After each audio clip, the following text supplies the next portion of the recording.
Bonjour, que la paix soit avec vous. Je souhaite développer mes réflexions par rapport à l'ouverture des sceaux dans l'Apocalypse de Saint Jean. Le premier sceau correspond à la sortie du cavalier à l'arc. Il est dit qu'il doit vaincre, mais il n'est donné aucune indication de temps. Doit-il vaincre avant l'ouverture du deuxième sceau? Pour ma part, étant donné que je rapproche cette figure du Mahdi, je tendrai à croire plutôt qu'il devra nécessairement rester en vie tant que sa mission ne sera pas complétée. Étant donné les événements qui se présentent, je serais plutôt d'avis que l'ouverture du deuxième sceau n'est pas si éloignée que cela dans le temps et qu'il faudrait s'y préparer. Qu'est-ce qui me fait dire cela? Le cavalier rouge, feu, devrait faire en sorte que l'on s'entrégorge. Il y aurait donc des tueries. Or, l'on nous annonce le reset. Qu'est-ce que le reset? Bien entendu, on pense à la réinitialisation. L'on peut s'attendre à des révoltes, après les banqueroutes, une révolution. Difficile à dire. Mais pourquoi n'a-t-on pas utilisé le terme français? Reset a aussi un second sens, qui est la possession malhonnête de biens obtenus par l'intermédiaire d'autrui, au moyen du vol, du cambriolage, de la fraude, du détournement de fonds, et ceci en parfaite connaissance de cause. Ce serait donc un moment où ce reset devrait être officialisé et effectif. La finalisation de cette transaction devrait avoir lieu, d'après ce qui est dit, de part et d'autre, après les élections américaines. Les élections américaines font l'objet d'une campagne mondiale. Peut-être est-ce pour divertir les personnes, les empêcher de voir ce qui se passe sous leurs yeux. Il est le clown du roi, celui qui montre les failles, mais qui certainement ne se retournerait pas contre ce dernier.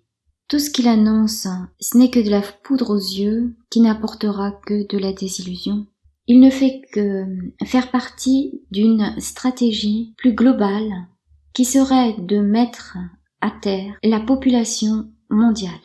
Je dis bien mettre à terre et pas seulement à genoux.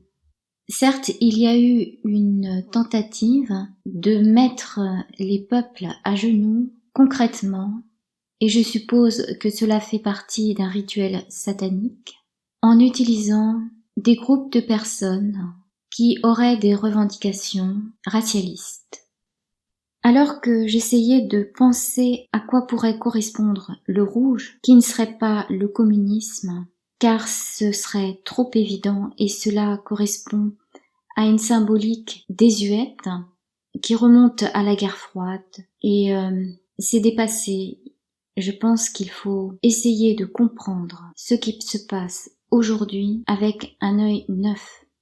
Beaucoup disent qu'ils jouent aux échecs, mais il faut savoir qu'à chaque coup, la configuration de l'échiquier change.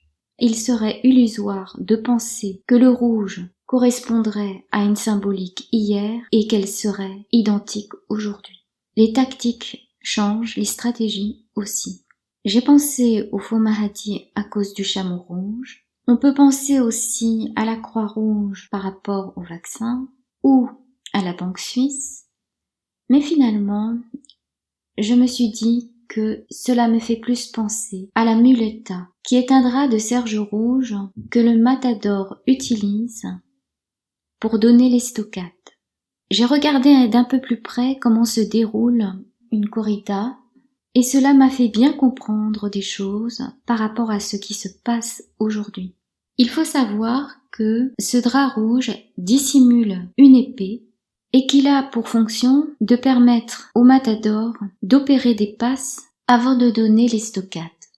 Dans ce cas, si l'on comprend les choses dans ce sens, le drap rouge ne correspondrait pas à celui qui nous donnerait le coup de grâce, mais à une instrumentalisation qui permettrait de nous distraire afin de nous retirer toute capacité de voir venir le coup. Alors, comment pourrait-on être amené à nous entrégorger? Une possibilité, donc, ce serait par rapport au faux Mahdi, entre chrétiens et musulmans. Une autre serait par rapport au vaccin. ceux qui se seraient mis volontairement en esclavage contre ceux qui voudraient préserver leur liberté, ou la libération de criminels, des prisonniers, ou par la résurgence des tensions liées à un afflux migratoire trop important pour être absorbé. Ce pourrait être aussi un affrontement entre militaires et civils. On parle aussi de guerre civile. Il est aussi question de l'opération Ronce dans nos banlieues. Enfin, toutes sortes de possibilités qui nous distrairaient, comme ce drap rouge devant le taureau, qui nous ferait voir que du feu, qui nous ferait voir rouge et nous détournerait du vrai problème, du véritable ennemi qui tient l'épée et qui s'apprête à donner les stockades. Rappelons-nous du reset, ce hold-up et tout ce qui irait avec une seule monnaie virtuelle, une seule religion, une seule pensée unique, une seule armée, un seul mode d'alimentation, je n'ose pas imaginer lequel. Tout est minutieusement préparé de toute façon pour nous détourner de l'essentiel, qui est ce hold-up. Car au bout du compte, tout le monde y perdra, quelle que soit sa place dans la société. Mis à part, évidemment, les richissimes, c'est-à-dire un très faible pourcentage. Alors, ce qui est important à noter, c'est que dans une corrida, il y a 3 phases, appelées tercio. Une corrida commence par un paseo, c'est-à-dire un défilé initial de tous les participants. Et ça nous rappelle les manifestations. Le combat se divise ensuite en 3 parties, 3 tertios. Au cours de la première partie, le tercio de pique, 2 picadors, affronte le taureau et le blesse à l'aide d'une longue pique, ce qui permet à la fois de l'affaiblir et d'évaluer son comportement. À ce stade, le drap utilisé par le torero n'est pas rouge, mais rose sur l'avers et jaune sur l'envers, couleur hautement symbolique de nos jours. Cela correspond à ce qui s'est passé l'année dernière. On a pu évaluer le comportement de la population et les pics, je suppose, correspondraient au flashball, etc. Donc on a pu voir comment certains manifestants ont été victimes de tirs. Donc nous avons eu un intermède qui a été le confinement, où la population a joué le public grâce au rite des applaudissements chaque soir. On a fait sortir les gilets jaunes de nouveau ce 12 septembre et probablement on peut s'attendre à d'autres sorties. Cependant, pendant ce deuxième tercio, qu'on appelle le tercio de banderilles, les banderillos plantent 3 paires de banderilles dans le dos du taureau. Alors j'ignore s'ils s'inspirent directement de cette technique qui est décrite dans la page Wikipédia sur les corridas, mais les attaques risquent d'être beaucoup plus virulentes qu'elles ne l'ont été l'année dernière. Et enfin, lors du 3e tercio, il s'agit de la mise à mort proprement dite. Donc, je suppose qu'il faut comprendre cela de manière métaphorique, à moins que, pendant toute cette période, les personnes à éliminer auront été identifiées et pourront l'être de manière certaine par celui qui dégainera son épée, cachée sous le drapeau rouge. Et cette mise à mort, je suppose, donc, et je le rappelle, serait le reset. Voilà pourquoi toutes ces manifestations me paraissent dangereuses, parce qu'elles fatiguent les personnes, que de toute façon elles sont contrôlées. Et à mon avis, la meilleure manière d'agir, c'est d'agir selon son intime conviction, pas seulement de manière individuelle, et bien évidemment, mais en partageant ses savoirs avec la collectivité, avec les gens qui nous entourent, et là, grâce à Internet, on peut le faire aussi. Retrouver des savoirs oubliés, des savoirs ancestraux, se préparer pour les temps difficiles aussi, se préparer à sortir du système, à se passer d'argent, en conservant les graines et les pépins des fruits et légumes que l'on mange, garder espoir.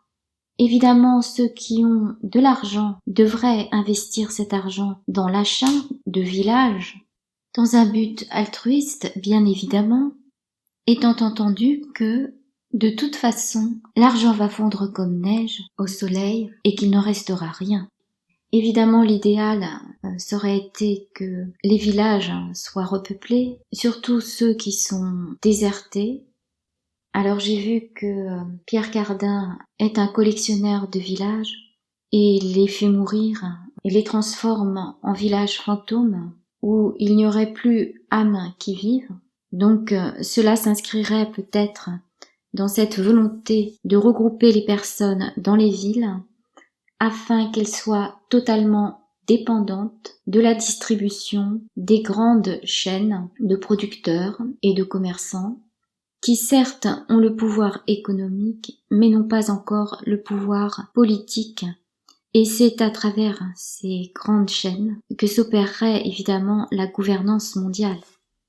La synarchie, dont rêvent tant ceux qui croient au progrès, alors que manifestement nous avons régressé, nous avons perdu beaucoup de savoir-faire, et même notre corps est incapacité par l'ambiance délétère, la nourriture transformée et qui souvent a été cultivée hors sol, donc manquant totalement de nutriments. Je mets dans la description le lien vers la vidéo où est présenté donc un travail de regard sur un cas, un village, mais qui vraisemblablement reflète une réalité qu'il faut savoir regarder en face. Aux richissimes qui se disent chrétiens, je lis le passage suivant tiré de l'Évangile selon saint Matthieu, au chapitre 19 du verset 16 au verset 26.